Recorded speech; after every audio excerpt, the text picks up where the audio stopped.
ഇന്ന ജെൻഡർ എന്നൊന്നും പറയുന്നില്ല, ഈക്വൽ ആയിട്ട് ഇങ്ങനെയാണ് ഇവിടെ. മെറീനയ്ക്ക് എന്തോ കുഴപ്പമുണ്ടായിട്ടാ, ആ, അല്ലെങ്കിൽ മെറീനയ്ക്ക് അല്ല എന്തോ അങ്ങനെയല്ല. കുറവുണ്ടായിട്ടായിരിക്കും അവര് മെറീന ഗസ്റ്റ് ആയിട്ട് വന്നാൽ ഞാൻ ഷോ ചെയ്യില്ല എന്ന് ഇല്ല, ഞാൻ പറയുന്നു. അങ്ങനെ വിചാരിക്കില്ല. അവർക്ക് എന്തോ പ്രശ്നം ഉണ്ടായിട്ടൊന്നും ഞാൻ ചിന്തിക്കുന്നത്. അതെ അല്ല, ബിക്കോസ് നമ്മളിപ്പോ ഒരാളെ കാണുമ്പോ അവരെ ഒരു എന്താ പറയാ, അവരുടെ വർക്ക് പാറ്റേൺ വെച്ചിട്ടോ അല്ലെങ്കിൽ അവരുടെ ഒരു നമ്മൾ ക്ലാസിഫൈ ചെയ്യാണല്ലോ, ഇന്ന ആൾ ഇങ്ങനെയാണ്, ഇന്ന ആൾ ഈ ഒരു റേഞ്ചിലാണെന്ന് നമ്മളാണല്ലോ ക്ലാസിഫൈ ചെയ്യുന്നത്.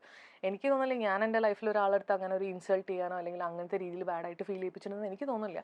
പക്ഷെ അവരങ്ങനെ ചെയ്യുന്നുണ്ടെങ്കിൽ ദേ നീഡ് ഹെൽപ്പ്, അവർക്ക് ഹെൽപ്പ് വേണം. എന്നിട്ട് ഇപ്പൊ അവര് മോട്ടിവേഷണൽ സ്പീക്കർ ആയിട്ടും അവര് ആ, മറ്റുള്ളവരെയൊക്കെ എനിക്കത് കാണുമ്പോ ഇല്ലേ, ടു ബി വെരി ഫ്രാങ്ക് എനിക്ക് ചിരി വരും. കാരണം അതൊക്കെ ചെയ്യുന്നതെന്തോ fake ആയിരിക്കും. പറയുന്നത് വേറെന്തോ. അതാ പറഞ്ഞ, അപ്പൊ അത് ഫേക്ക് ആയിരിക്കും അല്ലേ? ഫേക്ക് ആണ്. അല്ലാണ്ട് ഇപ്പൊ ബാക്കിയുള്ള ആളുകൾക്ക് ചിലപ്പോൾ അത് ഓക്കെ ആയിരിക്കും. പക്ഷെ എനിക്ക് ഇങ്ങനെ ഒരു എക്സ്പീരിയൻസ് ഉള്ളതുകൊണ്ട് ഞാനത് കാണുമ്പോ എന്റെ അവസ്ഥ ചേച്ചി ആലോചിക്കും. ശരിക്കും ശരിക്കും ആൻഡ് അഗൈൻ ആൻഡ് അഗൈൻ നമ്മളെ കണ്ടുമുട്ടുമ്പോഴൊക്കെ ഷീസ് ബിഹേവിംഗ് ലൈക്ക് പഴയ പോലെ. ബട്ട് ഐ നോ ലൈക്ക് ഇതിങ്ങനെ നടന്നിട്ട് ഒരുപക്ഷെ ആ വ്യക്തി അറിഞ്ഞിട്ടുണ്ടാവില്ല, ആ വ്യക്തി മെറീനെ ഇങ്ങനെ തള്ളി പറഞ്ഞ കാര്യം മെറീനയ്ക്ക് അറിയാമെന്നുള്ളത് അല്ലേ? അതുകൊണ്ടായിരിക്കും അവര് മെറീനെ കാണുമ്പോഴൊക്കെ വളരെ ക്ലീൻ ഫേസ് ആയിട്ട് സ്നേഹത്തോടെ നിന്നിട്ട് ബാക്കിലൂടെ അവരിങ്ങനെ ഇത് ചെയ്യുന്നതും. മെറീന ഏതൊരു ഷൂട്ടിംഗ് ലൊക്കേഷനിൽ പോയിരുന്നപ്പം വേറൊരു സൂപ്പർ സ്റ്റാർ വന്നിട്ട് വണ്ടി ഡോറ് ഭയങ്കര ലൗഡായിട്ട് അവര് കൊട്ടി അടിച്ചു എന്നുള്ളത്, ആ ഇൻസിഡന്റ് എന്തായിരുന്നു? അത് ഫീമെയിൽ തന്നെയായിരുന്നു. ആണോ? അത് ഫീമെയിൽ ആർട്ടിസ്റ്റ് ആയിരുന്നു. സൂപ്പർ സ്റ്റാർ എന്ന് ഞാൻ കൺസിഡർ ചെയ്യാൻ എനിക്ക് അറിയില്ല. I can't call her super star. She just an upcoming star. അപ്പം അതും ഇതേപോലെ വളരെ ഫ്രണ്ട്ലി ആയിട്ട് ബിഹേവ് ചെയ്തുകൊണ്ടിരുന്ന ഒരു വ്യക്തിയാണ്. പക്ഷെ പെട്ടെന്ന് അങ്ങനെ ഒരു ബിഹേവിയർ ഉണ്ടായപ്പോ എനിക്കിതാ പ്രശ്നം, ഇതെന്തിനാ ഇങ്ങനെ ചെയ്യണമെന്നുള്ള സംഭവം ഉണ്ടാവുമല്ലോ. അപ്പൊ അത് മെറീനയ്ക്ക് അഗെയിൻസ്റ്റ് ആയിട്ട് തന്നെയായിരുന്നു ഡോർ അടച്ചത്, അതോ? ഞാൻ മാത്രമേ വണ്ടിയിൽ ഉണ്ടായിരുന്നു. അതെ അതെ. പക്ഷെ അന്ന് വണ്ടി ഓടിച്ചിരുന്ന ഡ്രൈവർ ചേട്ടന് പോലും അത് സങ്കടമായി. എന്നിട്ട് ആ പുള്ളി പറഞ്ഞു ബുദ്ധിമുട്ടാവില്ലെങ്കിൽ എനിക്ക് ക്ലിയർ ആയിട്ടൊന്നും അറിയില്ല, അപ്പൊ അതൊന്നും പറയാമോ എന്താ ഇൻസിഡന്റ്? ഞങ്ങള് ഒരു മൂവി ഒരുമിച്ച് വർക്ക് ചെയ്തതാണ്. അപ്പം ഒരു 100 മീറ്റേഴ്സ് അപ്പുറത്തേക്ക് ഷൂട്ടുള്ളൂ.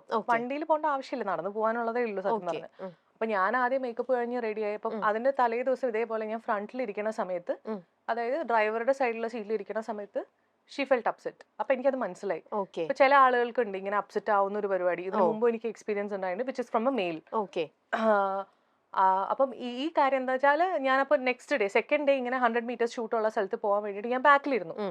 Let she come and sit in front എന്നുള്ള രീതിയിൽ. അപ്പൊ ഫ്രണ്ടിൽ ആളിരുന്നില്ല. ഞാൻ ഇങ്ങനെ ഫോണിൽ കളിക്കും. അപ്പൊ നമുക്ക് ഒരാൾ ഡോർ തുറക്കുമ്പോൾ അറിയാൻ പറ്റില്ല. അപ്പൊ ആളുടെ ക്യാരവാന്റെ ഡോറിന്റെ ഫ്രണ്ടിലാണ് ഞാൻ എന്റെ ഒരു പൊസിഷൻ ഇരിക്കുന്നത്.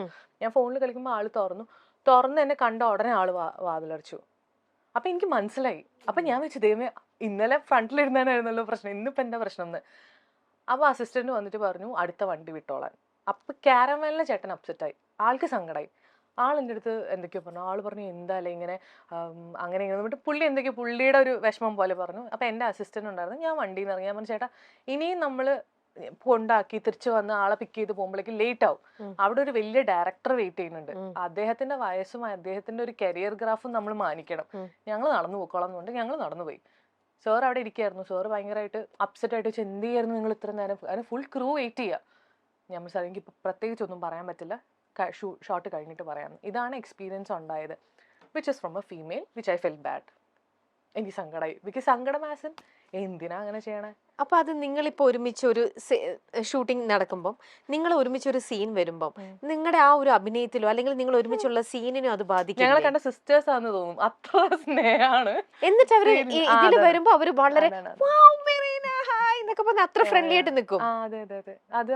അതൊരു കഴിവാണെന്ന് എനിക്ക് തോന്നുന്നു. ശരിക്കും അവര് ജീവിതത്തിലും ഇതിലും റീലിലും ഭയങ്കര ബുദ്ധിമുട്ടല്ലേ ചേച്ചി, കൺസിഡറിങ് അവർ അങ്ങനെ ജീവിതത്തിലും സിനിമയിലും അഭിനയിക്കാന്ന് പറയുമ്പോൾ അവർക്കൊരു സ്വിച്ചിങ് ഇല്ലേ, അവർക്ക് റിയാലിറ്റി ആയിട്ട് സ്വിച്ചിങ്. ആ പേഴ്സണാലിറ്റി എത്ര ഫേക്ക് എന്നൊന്ന് മനസ്സിലാക്കിയ പോരെ. അവരെവിടെയാ ജെനുവിൻ ആവാറുള്ളത്? ഞാനിപ്പോ യൂസ് ടു ആയി. കാരണം നമുക്ക് ഇങ്ങനെ ഫേക്ക് ആയിട്ടുള്ള ആൾക്കാരെ കണ്ട് എനിക്ക് ശീലമായി. ഞാൻ പറയാം എക്സ്പീരിയൻസ് ഫീമെയിൽ മെയിൽ എല്ലാം ഉണ്ട് എനിക്ക്. മെയിൽ ആയിട്ടുള്ള ഒരു ആക്ടർ ഇതേപോലെ ഞാനും വേറൊരു ആർട്ടിസ്റ്റും കൂടെ ഇരിക്കുന്ന സമയത്ത് പുള്ളി ഫ്രണ്ടിലിരുന്നു. ഫ്രണ്ടിലുള്ള സീറ്റ് നമ്മൾ ഒഴിച്ചു കൊടുത്തു, ബിക്കോസ് ഈഗോ അടിക്കണ്ടെന്ന് വെച്ചിട്ട്. ആള് വണ്ടി കയറി ഉടനെ എന്നെ കൺട്രോളർ വിളിച്ചിട്ട് നമ്മൾ കേൾക്കെ പറഞ്ഞു, എന്നാ പിന്നെ യൂണിറ്റിലെ ആൾക്കാരും കൂടെ കയറ്റായിരുന്നില്ലേ വണ്ടിയിൽ നിന്ന്. ഞങ്ങൾക്കത് സത്യം പറഞ്ഞാൽ ഭയങ്കര, ഞങ്ങൾ വിചാരിച്ചു ഇയാളെന്താ ഇങ്ങനെ സംസാരിക്കണം, യൂണിറ്റിലെ ആൾക്കാരെന്താ മോശമാണോ, ആ ചേട്ടന്മാരും പണിയെടുക്കുന്ന ആൾക്കാരല്ലേ ശരിക്കും. എന്നിട്ട് അവിടുന്ന് തന്നെ പുള്ളി വേറെ കാറിൽ കയറിപ്പോയി. ഇതൊരു 2 ദിവസം റിപ്പീറ്റഡ്ലി പുള്ളി ഇങ്ങനത്തെ സ്വഭാവം കാണിക്കാൻ തുടങ്ങിയപ്പോൾ ഞാൻ എൻ്റെ ഫ്രണ്ടായിട്ടുള്ള ആക്ടർ ഈ സ്വഭാവം കാണിച്ച പുള്ളിയും കൂടെ ഒരു കാറിൽ ഇരിക്കുന്ന സമയത്ത് ഞാൻ നല്ലോണം അടി ഉണ്ടാക്കി. ഞാൻ നല്ലോണം ഞാൻ പറഞ്ഞു എനിക്ക് അഡ്ജസ്റ്റ് ചെയ്യാൻ പറ്റുന്നില്ല, നിങ്ങൾ ആരാന്നാ വിചാരിച്ചത്. ഞാൻ നന്നായിട്ട് ഉണ്ടാക്കി. അപ്പം കാറിന്റെ ഷോട്ട് പൊക്കോണ്ടിരിക്കുക, ഫ്രണ്ടിൽ ക്യാമറ സെറ്റ് ചെയ്തിട്ടുണ്ട്, ഡയറക്ടർ ഇങ്ങനെ കുനിഞ്ഞിരിക്കുന്നുണ്ട്. ഡയറക്ടർ മറീന മറീന മിണ്ടല്ലേ മിണ്ടല്ലേ എന്ന് പറഞ്ഞു. ഞാൻ പറഞ്ഞു സഹിക്കുന്നതിന് ഒരു പരിധിയില്ലേ, താൻ എന്താ തന്നെ വിചാരം കൊണ്ട് ഞാൻ കുറെ പറഞ്ഞു. അപ്പോൾ ആൾക്ക് മനസ്സിലായി. ആള് പറഞ്ഞു താൻ റെഡി ആകുമ്പോൾ സ്റ്റാർട്ട് ചെയ്യാമെന്ന്, ലൈക്ക് ഞാൻ റെഡി ആകുമ്പോൾ നമുക്ക് ഷോട്ട് സ്റ്റാർട്ട് ചെയ്യാമെന്ന്. എനിക്കന്ന് ശരിക്കും ഇൻസൾട്ടഡ് ആയിട്ടേ, I felt like I should react. ബാക്കിയുള്ളവർ പേടിച്ചിട്ട് പറയില്ലാന്നേ. പേടി എന്താന്ന് വെച്ചാൽ ഇപ്പൊ ഈ ഡയറക്ടർ പോയിട്ട് ആക്ടർ അടുത്ത് എന്തെങ്കിലും പറഞ്ഞാൽ ആക്ടർ പറയാം നാളെ മുതൽ ഞാൻ വരില്ല, അവളോട് സോറി പറയാൻ പറയാം, അല്ലെങ്കിൽ നാളെ മുതൽ ഞാൻ വരില്ല, നിങ്ങൾ എല്ലാവരും യൂണിറ്റുകാരെല്ലാവരും വന്നിട്ട് സോറി പറയാൻ പറഞ്ഞെങ്കിൽ ഇവര് വലഞ്ഞു. കാരണം പ്രൊഡ്യൂസർ പൈസ ഇത്രയും നഷ്ടമാവും, ഡയറക്ടർക്കും ഈ കാല് പിടിച്ച് നടക്കണ്ടേ. അപ്പൊ എനിക്ക് പറയാൻ ഞാൻ തന്നെ പറഞ്ഞു. ഒന്നല്ല, ഈ പറയുന്ന പോലെ ഒരുപാട് ഇൻസിഡൻസ് മെറീനയ്ക്കുണ്ട്. അപ്പൊ ഇങ്ങനെ ബാക്ക് ടു ബാക്ക് ഒരുപാട് എണ്ണം വന്നപ്പം ഈ ഇൻഡസ്ട്രിയെ ഇങ്ങനെയാണ് ഹെൽപ്പ് വിത്ത് ദിസ് എന്ന് പറഞ്ഞിട്ട് ഇതിൽ നിന്ന് വിട്ടു പോകാൻ അപ്പൊ മെറീനയ്ക്ക് എപ്പോഴെങ്കിലും തോന്നിയിട്ടില്ല? ഇല്ല ഇല്ല, ഈ ഇൻഡസ്ട്രിക്ക് ഒരു കുഴപ്പമില്ല. ഇൻഡസ്ട്രിയിലെ ആളുകളുടെ പ്രശ്നങ്ങൾ മാത്രമേ ഉള്ളൂ. അതിനിപ്പോ ഉള്ള ഒരു ക്ലെൻസിങ് ആണല്ലോ ഇപ്പൊ നടക്കുന്നത്. ഇപ്പൊ ആക്ച്വലി ഒരു ക്ലെൻസിങ് ആണ് നടക്കുന്നത്. ഇത് വരട്ടെ. ഇതിപ്പം ചെയ്യാത്ത ആൾക്കാരും ചെയ്ത ആൾക്കാരും ഉണ്ട്. ചെയ്യാത്ത ആൾക്കാരും ഇതിൽ എഫക്റ്റഡ് ആണ് എന്നുള്ളതാണ്. പക്ഷെ എന്നാലും ഇതിലൊരു ഒരു മൊത്തത്തിലൊരു എന്താ പറയാ അഴിച്ചുപണിയോ പൊളിച്ചുപണിയൊക്കെ നടക്കട്ടെ. അതിപ്പോ നമുക്ക് കിട്ടുന്ന പേയ്മെന്റിന്റെ കാര്യത്തിലാണെങ്കിലും നമുക്കുള്ള ഫെസിലിറ്റീസിന്റെ കാര്യത്തിലാണെങ്കിലും എല്ലാത്തിലും ഒരു ചേഞ്ച് വരണം അല്ലെ. ഈവൺ ഇപ്പൊ ആൾക്കാർ ആരെങ്കിലും കാസ്റ്റിംഗ് കൗച്ചിന്റെ കാര്യങ്ങൾ ചോദിക്കുന്നുണ്ടെങ്കിൽ ഇന്ന് ചോദിച്ചാൽ 4 വർഷം കഴിഞ്ഞ പണി വരും എന്നുള്ള ഒരു പേടി ഉണ്ടെങ്കിൽ അവർ ഇന്നേ ചോദിക്കില്ല. അത് വരട്ടെ, ആ ചേഞ്ച് വരട്ടെ. അത് നല്ലതാണെന്ന് തന്നെയാണ് ഞാൻ വിശ്വസിക്കുന്നത്. പിന്നെ ഇങ്ങനെയുള്ള ഈ ഇൻസൾട്ടിങ് കാര്യങ്ങളൊക്കെ അതൊക്കെ എപ്പോ വേണമെങ്കിലും ആൾക്കാർക്ക് ചെയ്യാം. അത് പിന്നെ അവരുടെ പ്രശ്നം അല്ലെ. അവർക്ക് മേ ബി ഇൻസെക്യൂർ ആയതുകൊണ്ടായിരിക്കും. ഞാൻ എപ്പോഴും ഇങ്ങനെ ആലോചിക്കും, ലൈക്ക് ഇപ്പൊ ആ ആക്ട്രസ് എന്തുകൊണ്ടായിരിക്കും അങ്ങനെ ചെയ്തിട്ടുണ്ടാവുക. Maybe because she is insecure. ആളുടെ വർക്കിൽ ഇൻസെക്യൂർ ആണ്. ആൾക്ക് ഇത്ര കപ്പാസിറ്റി ഉണ്ടാവുള്ളൂ. ആള് ചിലപ്പോ ബാക്കി എല്ലാവരോടും അങ്ങനെ ചെയ്യുന്നുണ്ടാവും, എന്റെ അടുത്ത് മാത്രമായിരിക്കില്ല. അപ്പൊ ആൾക്കൊരു തോന്നലുണ്ടാവും, ഞാൻ ഇന്ന ഒരു സ്പേസ് കൊടുത്തു കഴിഞ്ഞാൽ അത് മാറി വേറൊരാൾ അതിൽ കയറാൻ, അങ്ങനെ ഒരു ഫീലിംഗ് ഉണ്ടാവുമായിരിക്കും. ഇമ്മച്യൂർഡ് ആയതുകൊണ്ടായിരിക്കും അങ്ങനെ തിങ്ക് ചെയ്യുന്നുണ്ടാവുക. ഇമ്മച്യൂരിറ്റി ഓഫ് കോഴ്സ് ഉണ്ടാവില്ലേ, അല്ലാതെ ഇങ്ങനെ കാണിക്കോ? അതാ ഞാൻ ചോദിക്കണേ. പ്രകടമായി കാണിക്കുമ്പോ എന്റെ അടുത്ത് നിന്ന് നെഗറ്റീവ് എനർജി അല്ലേ കിട്ടുന്നത്. തീർച്ചയായിട്ടും എന്നോട് ഇങ്ങനെ ചെയ്യുമ്പോൾ ഓഫ് കോഴ്സ് എനിക്ക് അയാളോട് ഭയങ്കര സ്നേഹമോ അല്ലെങ്കിൽ ആ ജീവിതകാലം മുഴുവൻ ഈ വ്യക്തി എന്റെ ലൈഫിൽ വേണമെന്ന് ഇങ്ങനെ ആഗ്രഹിക്കില്ലല്ലോ. എന്റെ സൈഡിൽ നിന്ന് നെഗറ്റീവ് വൈബ് എനർജി തന്നെ പോവുള്ളൂ. അപ്പം അത് നെഗറ്റിവിറ്റിയാണ് ഉണ്ടാക്കുന്നത്. സിനിമയിലേക്ക് മെറീന വന്നപ്പോ തന്നെ നല്ല എനിക്കും ഈ മൂവിയില് നല്ലൊരു നായികയാവണം, എല്ലാവരും ആ ഒരു ഇന്റൻഷനോടെയും ആ ഒരു ആഗ്രഹത്തോടെയും ആണല്ലോ എല്ലാവരും എത്തിപ്പെടുന്നത്. മെറീനയുടെ തുടക്ക സമയത്താണേ പോലും അങ്ങനെ വന്നു കഴിഞ്ഞപ്പോൾ ഇപ്പം നമ്മളിപ്പം കേൾക്കുന്ന തരത്തിലുള്ള ഒരു മിസ്ബിഹേവിയർ, അത് ഡയറക്ടറിന്റെ ഭാഗത്തു നിന്നാണെങ്കിലോ പ്രൊഡ്യൂസറിന്റെ ഭാഗത്തുനിന്നോ ആരുടെയെങ്കിലും ആക്ടേഴ്സിന്റെ ഭാഗത്തുനിന്നോ മെറീന എന്തെങ്കിലും ഫീൽ ചെയ്തിട്ടുണ്ടോ? ആളുകൾ നമ്മളെടുത്ത് ചോദിക്കുന്ന ഒരു കാര്യമാണ്, നിങ്ങൾക്ക് ഒരു ബാഡ് എക്സ്പീരിയൻസ് ഉണ്ട്, അപ്പോൾ ഒരാൾ നിങ്ങളെ കയറി പിടിച്ചു, നിങ്ങൾ എന്തുകൊണ്ട് അടിക്കുന്നില്ല, നിങ്ങൾ എന്തുകൊണ്ട് ഇങ്ങനെ ചെയ്യുന്നില്ല എന്ന്. ഞാൻ വളരെ ഒരു പ്രൈവറ്റ് സ്പേസിലോ അല്ലെങ്കിൽ ഒരു ക്ലോസ് സർക്കിളിലോ എത്തിപ്പെടുന്നത് എനിക്ക് അത്രയും വേണ്ടപ്പെട്ട ആൾക്കാരുടെ കൂടെ ആയിരിക്കും. ഇപ്പം ഞാൻ എൻ്റെ ഒരു ചേച്ചീനെ പോലെ കാണുന്ന ആള് അല്ലെങ്കിൽ ഒരു ബ്രദറിനെ പോലെ കാണുന്ന ഒരാള്, എനിക്ക് അത്രയും പരിചയമുള്ള ഒരാള്, ഈ പറഞ്ഞ പോലെ ഒരു ഫ്രണ്ട്ഷിപ്പ് ഒക്കെ മെയിൻറ്റെയിൻ ചെയ്ത് പോകുന്ന ആള് ചിലപ്പോൾ ഒരു സ്പേസിലെത്തുമ്പോൾ, ഒരു പ്രൈവറ്റ് സ്പേസിലെത്തുമ്പോഴായിരിക്കും ചിലപ്പോൾ എൻ്റെ അടുത്ത് മിസ്ബിഹേവ് ചെയ്യുക. ഇപ്പം നമുക്ക് ഒരു പരിചയമില്ലാത്ത ആളാകുമ്പോൾ നമുക്ക് പെട്ടെന്ന് റിയാക്ട് ചെയ്യാം. പക്ഷെ നമുക്ക് കുറച്ച് പരിചയമുള്ള, നമ്മൾ അവർക്ക് ഒരു സ്ഥാനം കൊടുത്തിട്ടെന്ന് വിചാരിച്ചോ. ഫോർ എക്സാമ്പിൾ എൻ്റെ ഒരു ബ്രദർ എന്നെ കയറി പിടിക്കുമ്പോൾ ഞാൻ അയാളുടെ ഒരു സാധനം ഇൻവെസ്റ്റ് ചെയ്ത് വെച്ചിട്ടുണ്ട്. എൻ്റെ ഒരു ബ്രദറാണ്, എനിക്കൊരു റിലേഷൻഷിപ്പ് അവിടെ ഉണ്ട്. അപ്പൊ ആദ്യം ഒരു റിയാലിറ്റി സാധനം ഉണ്ടോ, ഇതെന്താ ഇങ്ങനെ നടക്കണത്, എന്താ ഇയാൾ എന്നോട് ഇങ്ങനെ ബിഹേവ് ചെയ്യണമെന്ന് പറഞ്ഞ സാധനം ഉണ്ട്. അപ്പൊ എനിക്ക് എന്റെ പേഴ്സണൽ എക്സ്പീരിയൻസിൽ എന്റെ കൈയൊന്നും അങ്ങനെ പെട്ടെന്ന് അങ്ങനെ ഒരാളോട് പൊന്തൂല, അടിക്കാൻ എനിക്ക് പറ്റില്ല, ഞാൻ കുഴഞ്ഞു പോകും ടു ബി വെരി ഫ്രാങ്ക്. കാരണം ഇയാൾ എന്നോട് ഇങ്ങനെ അല്ലല്ലോ ബിഹേവ് ചെയ്യണ്ടേ എന്നുള്ള സാധനമായിരിക്കും വരിക. പിന്നീട് അയാൾ ഒരു പരിധി കഴിയുമ്പോഴായിരിക്കും ചിലപ്പോൾ നമ്മള് റിയാക്ട് ചെയ്തിട്ട് അല്ലെങ്കിൽ നോ പറഞ്ഞിട്ട് ഭയങ്കരമായിട്ട് നോ പറഞ്ഞ് ഇറങ്ങി വരാം. അപ്പം അങ്ങനെയുള്ള സിറ്റുവേഷൻസ് എനിക്ക് ഉണ്ടായിട്ടുണ്ട്. ഞാൻ ബോൾഡ് ഞാൻ പറ്റില്ല നോ എന്ന് പറഞ്ഞിട്ട് ഞാൻ ആ റിലേഷൻഷിപ്പ് കട്ട് ചെയ്ത് പോകുന്നു. പക്ഷെ എനിക്കത് വിഷമമായിട്ടുണ്ട്. ബിക്കോസ് ഞാൻ അങ്ങനെ ഒരുപാട് പേരെ അടുപ്പിക്കാറില്ല എൻ്റെ ഒരു സർക്കിളിലേക്ക്. അപ്പൊ അതില് സ്പേസ് കണ്ടെത്തി ഒരു ഫ്രണ്ടാന്നൊക്കെ പറഞ്ഞ് വന്ന് പിന്നെ ഇങ്ങനെ നിൽക്കുമ്പോൾ നമുക്ക് ഉണ്ടാവുന്ന അതൊരു എന്താ പറയുക, അതൊരു ബാഡ് എക്സ്പീരിയൻസ് ആണ്. അത് അവരുടെ മണ്ടത്തരാണ്. കാരണം നമ്മളൊരു സ്ഥാനം കൊടുത്തിട്ട് അവർക്ക് അത് നല്ലപോലെ യൂസ് ചെയ്യാൻ പറ്റിയിട്ടില്ല എന്നുണ്ടെങ്കിൽ ദാറ്റ്സ് ദിയർ പ്രോബ്ലം. പക്ഷെ ഞാൻ റിയാക്ട് ചെയ്തിട്ടുണ്ട്. എനിക്ക് അങ്ങനെ പിന്നെ കംപ്ലൈന്റ്സ് പറയേണ്ടി വന്നിട്ടില്ല. അത് അവിടെ നിന്ന് തന്നെ തീരുമാനമാക്കിയിട്ടുണ്ട്.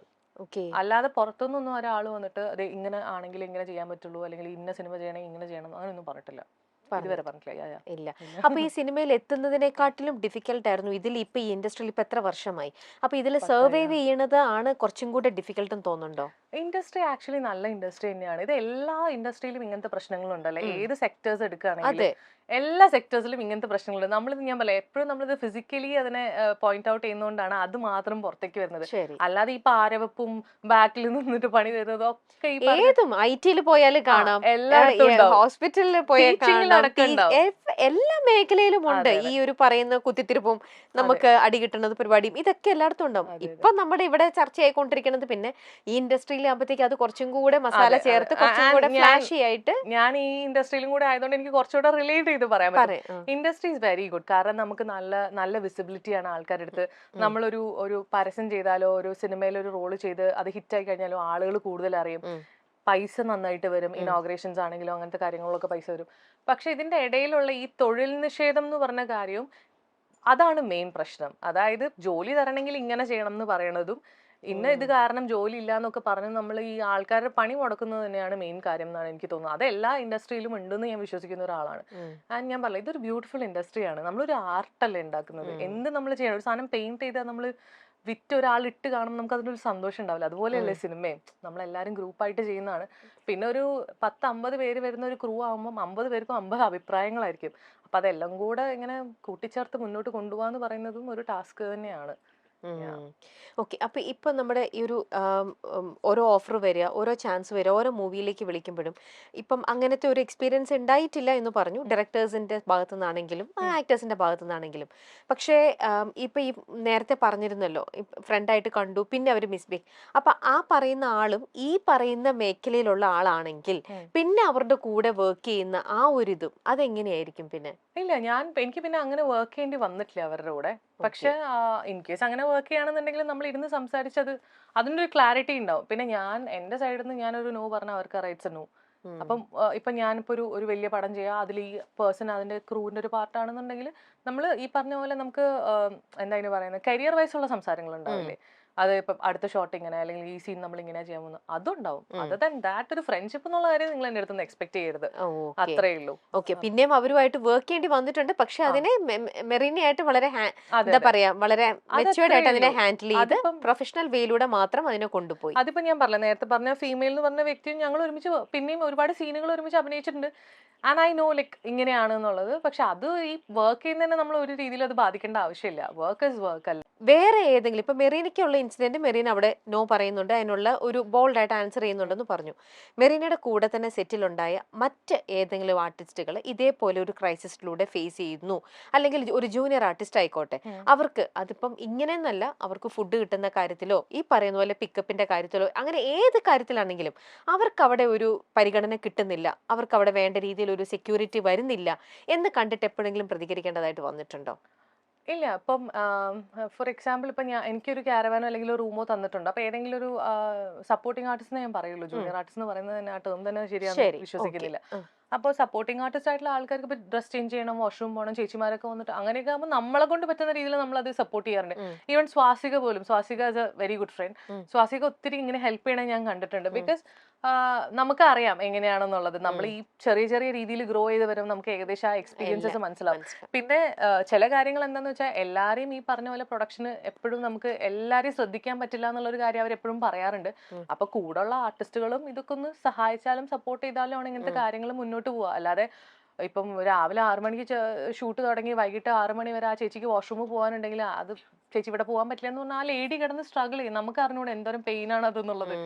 അപ്പം അത് എന്നെ കൊണ്ട് പറ്റുന്ന കാര്യങ്ങൾ ഞാൻ ചെയ്യാറുണ്ട്. പിന്നെ അങ്ങനെ ഈ പറഞ്ഞ പോലെ ആർട്ടിസ്റ്റുകൾ വന്നിട്ട് നമ്മളടുത്ത് കംപ്ലൈന്റ്സ് പറയാറൊന്നുമില്ല. കഴിഞ്ഞ ദിവസമാണ് മരീന മൈക്കിൾ ഒരു കാർ സ്വന്തമാക്കിയത്. കോഴിക്കോട് തിരുവണ്ണൂർ സ്വദേശിയായ മരീന മൈക്കിൾ കുരിശിങ്കൽ കോഴിക്കോട്ടെ ടാറ്റ മോട്ടോഴ്സ് ഡീലർഷിപ്പായ റോത്താന മോട്ടോഴ്സിൽ നിന്നാണ് തൂവെള്ള നിറമുള്ള ടാറ്റ നെക്സോൺ സ്വന്തമാക്കിയത്. ഏപ്രിൽ ടാറ്റ മോട്ടോഴ്സ് പുതുതായി അവതരിപ്പിച്ച XZ+ വേരിയന്റ് ആണ് എബി എന്ന സിനിമയിലൂടെ നായികയുമായി മാറിയ മറീന മൈക്കിൾ കുരിശിങ്കൽ സ്വന്തമാക്കിയത്. 120 HP പവറും 170 Nm ടോർക്കും നിർമ്മിക്കുന്ന 1.2 ലിറ്റർ ടർബോ പെട്രോൾ എഞ്ചിനിലും 110 HP പവറും 260 Nm ടോർക്കും നിർമ്മിക്കുന്ന 1.5 ലിറ്റർ ഡീസൽ എഞ്ചിനിലും ടാറ്റ നെക്സോൺ ലഭ്യമാണ്. വലിയ പേരുകൊണ്ടും മികച്ച അഭിനയം കൊണ്ടും മലയാളത്തിൽ ആരാധകരെ നേടിയെടുത്ത താരമാണ് മറീന മൈക്കിൾ. ചുരുണ്ട മുടിയും ക്യൂട്ട് ചിരിയുമായി അഭിനയത്തിലും മോഡലിംഗിലും തിളങ്ങുന്ന മറീന മൈക്കിൾ ഇപ്പോൾ ഇൻസ്റ്റഗ്രാമിൽ സജീവം തന്നെയാണ്. അഭിനയത്തിലും മോഡലിംഗിലുമായി മലയാളികളുടെ പ്രിയങ്കരിയാണ് മറീന. സ്റ്റൈലൻ ചിത്രങ്ങളുമായി വന്ന ആരാധകരുടെ മനം കവർന്ന നടിയുടെ പുതിയ ചിത്രങ്ങളും പതിവ് തെറ്റിച്ചിട്ടില്ല. മലയാളത്തിന് പുറമെ തമിഴിലും നടി അഭിനയിച്ചിട്ടുണ്ട്. പക്ഷേ താരത്തിന് ആരാധകർ കൂടുതലും കേരളത്തിലാണ്. പൂർണ്ണമായും ഒരു മോളിവുഡ് താരമാണ് മറീന മൈക്കിൾ. ചെറുതും വലുതുമായി അനവധി സിനിമകൾ നടി മലയാളത്തിൽ ചെയ്തിട്ടുണ്ട്. വേഷങ്ങളുടെ വലിപ്പച്ചെറുപ്പം താരത്തെ ഒരു രീതിയിലും ബാധിക്കാറില്ല.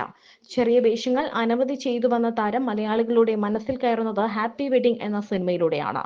ചിത്രത്തിലെ സോഫിയ നടിയുടെ മികച്ച വേഷമായിരുന്നു.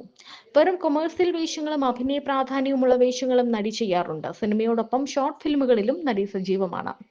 മോഡലിംഗ് ചെയ്യുന്ന നടിയുടെ ചിത്രങ്ങളും വീഡിയോകളും വളരെ പെട്ടെന്നാണ് ഹിറ്റാകുന്നത്. കഴിഞ്ഞ വർഷം നടി മലയാളത്തിൽ നിരവധി ചിത്രങ്ങളും ചെയ്തിട്ടുണ്ട്.